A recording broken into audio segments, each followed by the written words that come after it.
Oi meninos, boa noite. Nossa sexta aula, 11 de setembro de 2020. Vamos lá. Bom, gente, a gente falou sobre empregado, empregador. A gente viu que o empregado ele é regido pela CLT, né, que são as leis trabalhistas. Mas além desses empregados que a gente viu, existem outros tipos de trabalhadores. Que trabalhadores são esses? São os trabalhadores que não têm relação empregatícia.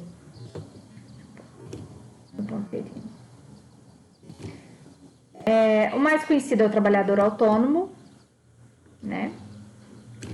Tem o trabalho voluntário, o trabalhador voluntário, o trabalhador eventual e o trabalhador avulso. A maior confusão, gente, que se dá é entre esses dois aqui, ó. Se eu perguntar para vocês, vocês têm que saber as diferenças principais, tá bom? Vamos lá. Trabalhador autônomo. Neste caso, o trabalhador autônomo é considerado aquele que exerce a sua atividade profissional sem vínculo empregatício, por conta própria e com assunção de seus próprios riscos. A prestação de serviços acontece de forma eventual, ou seja, de vez em quando, e não habitual. Não tem aquela habitualidade. Bom, gente, primeira coisa, essa questão aqui do próprio risco. Isso aqui é a maior característica do trabalho autônomo. Pedreiro que pega uma empreita, né? Se a casa estiver quase pronta, a casa cair toda no chão e você tiver um contrato de empreita, você não tem que pagar mais nada para ele. Pelo contrário, ele que vai ter que te indenizar o tempo que você perdeu em construir a sua casa. Por quê? O risco da atividade econômica é dele. Mas o que acontece muito, gente? Depois a gente tem que fazer um link com o princípio da primazia da realidade. A gente estudou isso. Porque nem sempre o que parece ser é. Por exemplo, empresa de construção civil contrata aquele monte de pedreiro para trabalhar para eles. Uma empresa de construção civil. Aí, para não registrar a carteira, fala que eles são trabalhadores autônomos. Mas, na verdade mesmo, eles são empregados. Tem subordinação, tem horário para chegar, horário para sair. E os riscos não são deles, o risco é da empreiteira. Então, quando esse funcionário sair dessa empresa, ele vai na Justiça do Trabalho e fala: olha, seu juiz, apesar de eu ter sido contratado como trabalhador autônomo, foi só de fachada. Porque, na verdade, eu era um trabalhador comum. Porque o trabalhador autônomo, ele trabalha por conta própria, ele não é funcionário de ninguém, assumindo seus próprios riscos e de forma eventual e não habitual. Agora, esse pedreiro que tá lá segunda, terça, quarta, quinta, sexta, sábado até meio-dia, ele tem essa habitualidade. Ele depende da empresa para falar: olha, hoje você vai fazer aquilo, você vai fazer aquilo outro, você vai para aquela obra, não, você vai para aquela outra obra. Então, isso que vocês têm que ficar muito espertos. Se eu der um caso concreto na prova, fulano de tal foi contratado como trabalhador autônomo, porém ele fazia tais coisas. Explique por que ele é um trabalhador autônomo ou não. Me explique por que ele é um empregado comum, regido pela CLT. Beleza? Vamos pro próximo. Trabalho voluntário. Isso é fácil, né, gente? Vamos lá. Já no âmbito do trabalho voluntário, este é definido como atividade não remunerada prestada por pessoa física a entidade pública de qualquer natureza ou a instituição privada, pode ser até privada, de fins não lucrativos, que tenha objetivos cívicos, culturais, educacionais, científicos, recreativos ou de assistência social, inclusive mutualidade. Bom, gente, vamos supor, eu advogada, eu posso prestar trabalho voluntário? Posso, desde que eu não receba nada por isso. Não pode ser remunerado. Se for remunerado, deixa de ser trabalho voluntário. Beleza? Trabalho eventual, gente. Vamos lá. Esse barulhinho aqui, meu cachorrinho mordendo o galo dele. O trabalhador eventual nada mais é do que uma pessoa física que presta serviços em caráter esporádico, ou seja, de curta duração, urbano ou rural. Além dessa característica, o mesmo exerce atividade não relacionada com a atividade fim da empresa tomadora. Por exemplo, gente, sou uma advogada e eu tenho uma empresa, né? Tenho os meus funcionários lá que trabalham para mim, os advogados. Eu vou inaugurar um escritório novo em Guatama e para isso eu vou fazer um coquetel de recepção. Eu contrato um cozinheiro. Aquele cozinheiro, ele vai fazer para mim o coquetel na sexta e no sábado. Vão ser 2 dias de coquetel. Ele tem vínculo empregatício comigo? Não, gente. Ele está realizando um trabalho eventual. É só para esses 2 dias. Ele não é o meu empregado. Beleza? E detalhe, o que ele vai fazer, ou seja, cozinhar para um coquetel de um escritório de advocacia, não está relacionado com a atividade fim da empresa, porque qual que é a atividade fim da minha empresa? É prestar serviços jurídicos, beleza? Aí vamos supor, eu engraçadinha quero contratar advogado para trabalhar comigo, mas eu faço, não, eu vou fingir que vocês são trabalhadores eventuais e não vou registrar a carteira de vocês, não. Só que eles estão lá peticionando, fazendo audiência, atendendo cliente, ou seja, isso é atividade fim. Então, se isso acontecer, é fácil provar na Justiça do Trabalho que não era um trabalho eventual, era um trabalho de todos os dias e que era representado pela atividade fim da minha empresa, que é prestar assessoria jurídica. Aí, beleza, eu tô lá fazendo meu coquetel, o cozinheiro, esse meu trabalhador eventual tá lá dentro, de repente estoura um cano. Eu vou lá e chamo um encanador. Esse encanador, ele pode ser visto como trabalhador autônomo ou como também um trabalhador eventual, que ele foi contratado para aquele dia para resolver aquele problema específico. Beleza? Vamos continuar aqui. Desta forma, não estão presentes a habitualidade, ou seja, todo dia, e a continuidade, constantes no artigo 12, a linha G da Lei 8.202 de 91, a qual qualifica o trabalhador eventual. Se não, vejamos. Artigo 12 da lei. São segurados obrigatórios da Previdência Social as seguintes pessoas físicas. Inciso 5º. Como contribuinte individual, quem presta serviço de natureza urbana ou rural, em caráter eventual, a uma ou mais empresas sem relação de emprego. Ou seja, gente, o trabalhador eventual, vocês vão lembrar do cozinheiro, vocês vão lembrar do encanador, que ele não tem relação de emprego, ele só está trabalhando naquele dia específico, beleza?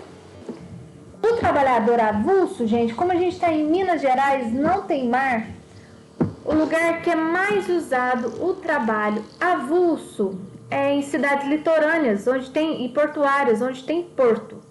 Mas assim, como a gente, o nosso país ele é banhado muito pelo mar, o legislador achou por bem resguardar o trabalhador avulso, porque são milhares de pessoas que trabalhavam nos portos sem segurança nenhuma.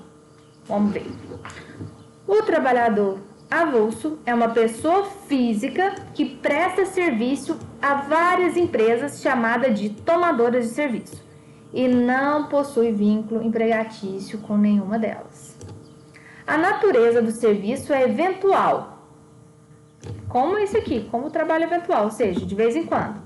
E a intermediação entre o trabalhador e a empresa é feita obrigatoriamente, gente, necessariamente por sindicato ou pelo OGMO, que é o órgão gestor de mão de obra, no caso de trabalhador portuário. Apesar da obrigatória intermediação do sindicato ou OGMO, o trabalhador avulso poderá optar por filiar-se ou não ao sindicato. Ninguém é obrigado, gente, manter ninguém é obrigado a filiar ou se manter filiado ao sindicato.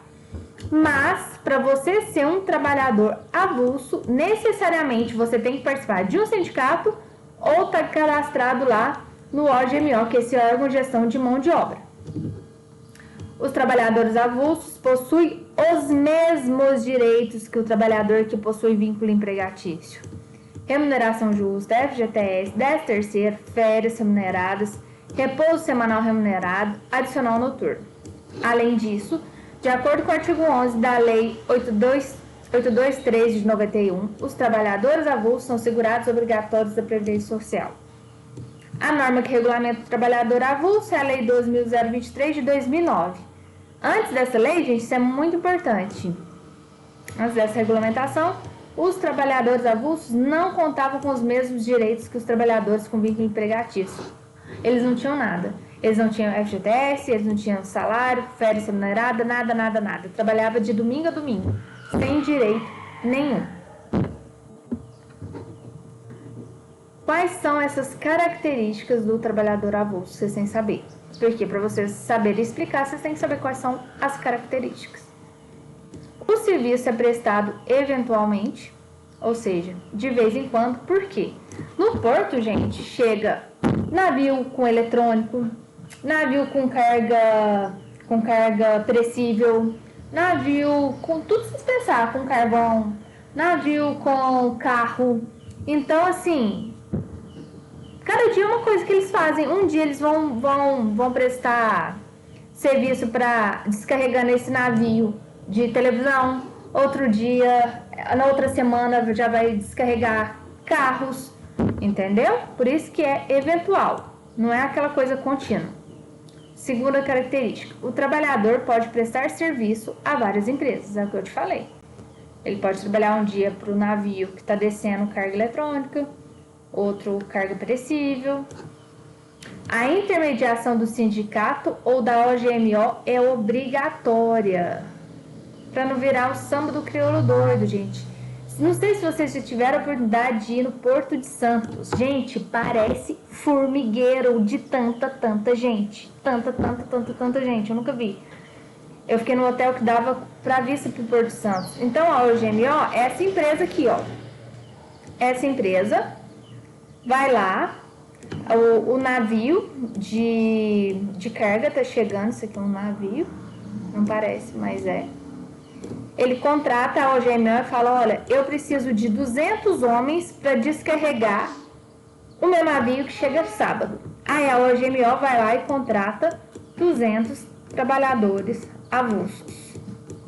Isso é obrigatório. Ele pode pegar um trabalhador avulso lá na rua que ele achou gente boa e levar para descarregar? Não. São só os trabalhadores avulsos cadastrados pela OGMO. Beleza? A remuneração é feita em forma de rateio. O que é forma de rateio, gente? Divisão. Esse navio aqui não contratou 200 funcionários avulso? Ou seja, se o valor da mão de obra é 20 mil reais, vai ser 20 mil reais dividido para essas 200 pessoas, em forma de rateio, ou seja, divisão. Beleza? Agora eu vou falar especificamente, né, do trabalhador avulso portuário. Eu falei para vocês, é o mais comum. É aquele que trabalha em portos e realiza as seguintes funções: capatazia, como se fosse capataz mesmo, né, que é o coordenador, a estiva, o conserto e conferência de carga, vigilância das embarcações e instalações portuárias. Porque, gente, descarrega e fica lá o navio, né? Então, tem o serviço de vigilância também. A intermediação entre o trabalhador e a empresa, nesse caso, é feita obrigatoriamente pelo órgão gestor de mão de obra. A OGMO, gente, é dos portos. Todos os portos têm uma OGMO. Nesses casos, o trabalhador não tem vínculo empregatício e pode prestar serviços a diferentes operadores portuários, como a gente já falou. Mas aqui já é mais perto da nossa realidade. É o trabalhador avulso não portuário, que está fora dos portos, né? Onde não tem mar. Trabalha nas seguintes funções: carga e descarga de embarcações, pode ser embarcação de água doce, né? Aqui, ó, trabalhadores de estiva, de carvão e de minério. Por exemplo, a Vale do Rio Doce precisa descarregar um monte de caminhão lá com minérios. Vai contratar trabalhadores avulsos. Só que eles não são portuários. É igual esses carregadores de caminhão, já viu? Aqui em Piuí fica um pessoal lá no posto, aí você precisa, vem uma carreta de fora, precisa descarregar, contrata eles para aquele trabalho. Nesse caso, não precisa da OGMO. órgão de gestão de mão de obra. Por quê? Porque isso é só para os trabalhadores avulsos portuários. Nesse caso, não é portuário, beleza? Trabalhadores em alvarengas são embarcações usadas para carga e descarga de navios. Conferentes de carga e descarga, consertadores de carga e descarga, avulsos em serviço de bloco ou captazia, amarrador de embarcações. Lembrando que não é só embarcação de mar, gente. Estou falando de embarcação de água doce também. Capitólio tem muito amarrador. Carregador de bagagem dos portos, os práticos, né, que é esse dentro da cidade, ensacadores de café, cacau, sal, esses ensacadores em Piauí também é muito usual. Trabalhadores na indústria de extração de sal sem relação de emprego e outros operadores de carga e descarga. É só vocês lembrar do chamado chapa. São os chapas que não trabalham dentro dos portos, que são considerados trabalhadores avulsos. Bom, gente, na próxima aula a gente vai falar de outros trabalhadores que não são regidos pela CLT também, mas que têm leis próprias. É o trabalhador temporário, é o empregado doméstico, empregado rural, o estagiário, né? Teve muitas alterações. O doméstico, acho que eu já falei, né? O empregado aprendiz, mas isso a gente vai ver na próxima aula, beleza? Bom final de semana para vocês. Qualquer dúvida, eu estou à disposição.